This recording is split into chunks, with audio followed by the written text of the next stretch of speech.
clarification ngaiteka. But pane imwe nyaya yechipiri yarezwa yekuti uri shadow MP unobvumidzwa here kunge uri MP? Inini ndoti kwete. Tirunzwana kana taita maprimary elections panobuda mutungamiri umwe chete MP. Zvese zvotinoita imomo tinofana kuita through that MP tichimutsigira. Haungati MP aita mutambo wake panapa iwo mangwana next door woita wako kupamusana pekuti waburinga 2028 izvozvo pasinazvo. So inini am very clear panyaya iyoyo kuti Ruona aiwa member ye-district.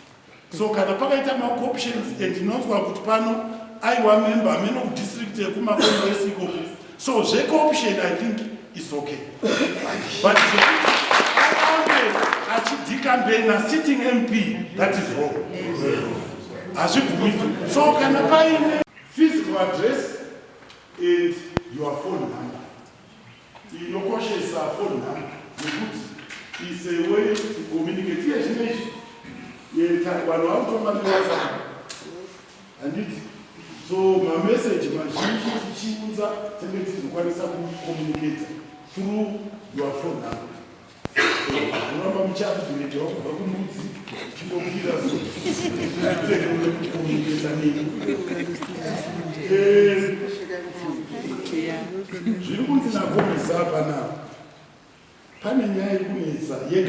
It's a government program. Kunyanya Berlin kunenza. Nemusangano 2030. Wale mwachipo 2030. Wale mwachitonga 2030. Pasi nemantu. Pasi. Wabaita yenyu. Iye zvino ngatiise misoro yedu pamwe chete kudzingirira nyaya yemasero. Zvisina kuti ngekuti mutemo unoti constitution unoti pakaita mavacancies anokufura 1/3 pakudikanwa election. Zvino kwese kwakaitwa ma-options anga asiri mavacancies anokufura 1/3. So ndinodavira kuti pakafamba nyaya ye-interim committee wamukodza mai matatu mai comrade Nyagwedza. Ndanzwa munhu ndizvidza kuti ndindakaunza ini ndakazoya kotaura chete ochokwadi paita vacuum paita mavacancies chairman aenda PC aenda kucentral committee and takupinda maelection. Ndakaona kuti zvemaelection tinobvarurana sezvounoziva. Ndikaita meeting kuHarare yema DCC chairman tirunzwana ndo wakandipona kuyanga ari deputy handiti wawamadini ndo wakandipa Nyagwedza ndo wakandipa handini tobva rikwese kwamakonde asi handini ndakapiwa nemachamini aya uyo ndakasajesta ndandisingamuzivi asi ndakanzwa kuti munhu anoshanda zvakanaka anoda kubatanidza ndimai matatu.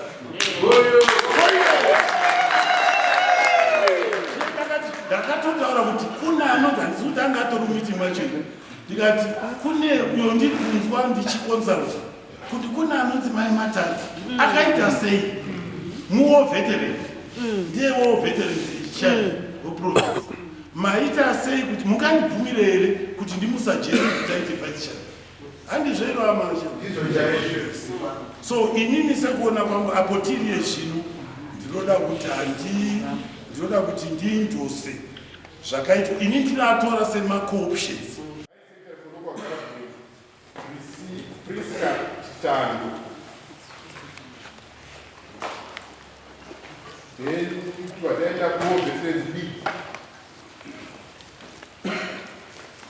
Secretary for Mines Oveti Pasurai,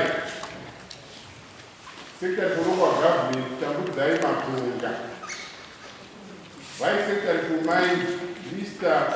Matowanika. Tendai rwendo rwatakafamba kusvika pazuva rinonzi peki iri kutaurwa iyi isusu takaona zvichitiitira mukaona vanoziva nhoroondo yeimba yatiinayo inei isusu tiri 8 tanga tisina kubatana tanga tiri divide tanga tiri into 2s 4 vega asi maita interim kusvika patabudisa maresult taakugara tichicommunicata zvisina influence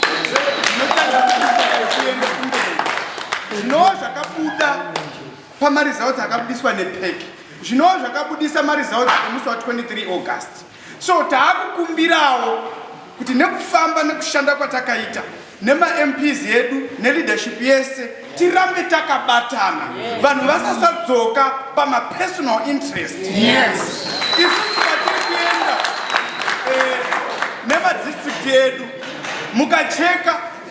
mukacheka maunziro atakaita maoptions edu 1 to 8 taicommunicata tichitotarisa kuti uyo chimuti yesu wakadyiwa primary but ana anhu 7 aivatera toda kubatanidza kuti madistrict abude ari umwe chete kwete kuzvifunga kuti gore rouya futi ndinofunga hekuzodini ngatingofamba muchaona zvechizviita zvega zvinonaka zvinongoonekwa ngekunaka kwazvo.